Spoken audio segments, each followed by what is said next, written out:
Iqra, you come from a party जहाँ पे you have the famous saying, Netaji का Mulayam Singh Yadav said, boys will be boys, एक समय. Now, and पहले they opposed the women reservation bill. Now you have Akhilesh Yadav supporting the women reservation bill. So you think there is a change in the mindset also in terms of, it's a positive change, which you've been seeing firsthand? I would first like to apologize for being late. And thank you for having me. There is a change, and I think it's for the benefit of women. And I'd like to also address why Netaji first opposed the bill.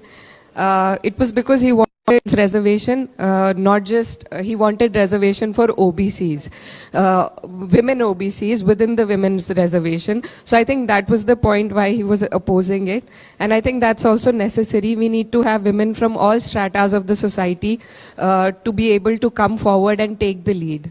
And like my colleague just mentioned, it's not just about I think reservation is the first step, but what will we achieve by reservation?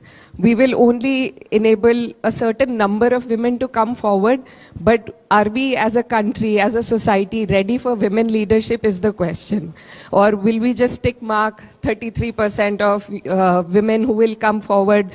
And like we've seen before, how at the very lower level, at the panchayat level, you have pradhans and you have pradhanpatis as well for the seats that are reserved. So it's not just for the sake of it that we demand women's reservation. I think the country needs to be ready for women to take lead, for women to be able to be leaders and lead the way for other women. And I think these dialogues, I would like to thank you for initiating these dialogues. And I think these are very important. This is a very important topic that needs to be discussed.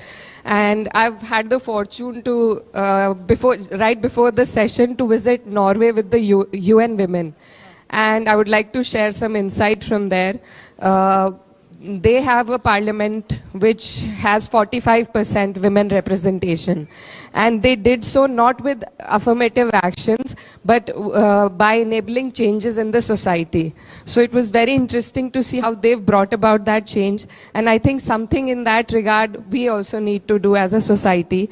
For example, childcare there is not just a responsibility of the women, but the state has taken it upon itself to have creches, to have kindergartens where women can leave children. So they have paternal leave, maternal leave, and all of those things. And I think these things are very important if we need to take women forward. We need to first remove these foundations that women have on themselves. Only then can we expect for women to take lead in all spheres and fields. And I think the reservation bill is the first step in that regard, and we need to do much more. Actually, it's because we have feisty women like all of you in the panel that people are actually, taking notice, and this topic has more credibility.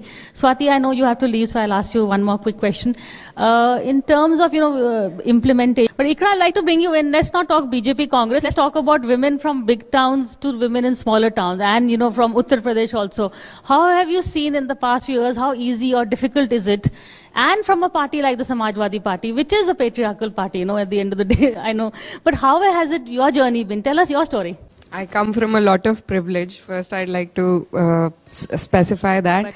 But even then, I think, as ma'am was saying, we need to first break the notions that we have in the society. And that will take a long time. So there is space, but we need to effectively occupy that space, not just, as ma'am said, not just in numerical sense, but in a very effective manner. For me, because my family was in politics, I got a headway, I got a start, but I would still say it's still a man's world, and everything needs to be, as a woman, you need to be aware of everything. You need to keep looking over your shoulder all the time.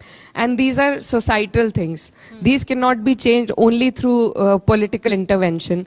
I think as a society also, we need to all of us, not just the politicians, but I think the media has a role to play, and NGOs and other social activists, I think, are doing a lot more than we are doing. So as a society, we need to see women there. We need to see them take the lead, and only then can we expect for things to change in a better way. And I would also like to mention that if Congress hadn't put Miss Gandhi where she was, I think that would be embarrassing, because Congress was the oldest party, so it's only just to expect it from the Congress. So I have deep admiration for her. So another question to you, taking off from what you said about societal changes, can there be a cross-party consensus on, say, issues like rape, let's not have politics, and the women should get together and say, you know, whether it is a Nirbhaya or what happened in West Bengal, domestic violence, some issues where women's rights are concerned, you should, you know, can you all at least get together and tell your leadership that on these issues, let's all of us, whether it's BJP, Congress, SP, everybody get together? No, I think there is a consensus on these issues. I can only speak for myself and the time that I have had in the politics. I think people tend to get together on these issues, and that's a great start. But there are also technical limitations. For example, if I'm a woman and I want to speak on something in the parliament, there is a lot of balloting limitations, time limitations for the parties, and all of those things. So that kind of somewhere limit you, and you need to give in to the top leadership. And top leadership, as we all know, is mostly occupied by men. So we have to fix that. We have to fix that. Okay. Okay. Iqra, last word to you. You know, taking into account what Swati has said, is it a plus or a minus being a woman politician? I think there are lots of plus, but like what she said just now, comments about how you look, they kind of diminish your credibility, I feel, because we're not here to be appreciated for the way that we are presenting ourselves outwardly. But comments like those kind of leave a bad taste in your mouth. And I think we've all been through those comments. And I cover my head. So a lot of attribute is given to, because I cover my head, so I get a lot of credit for it. And I don't think that's why I do it.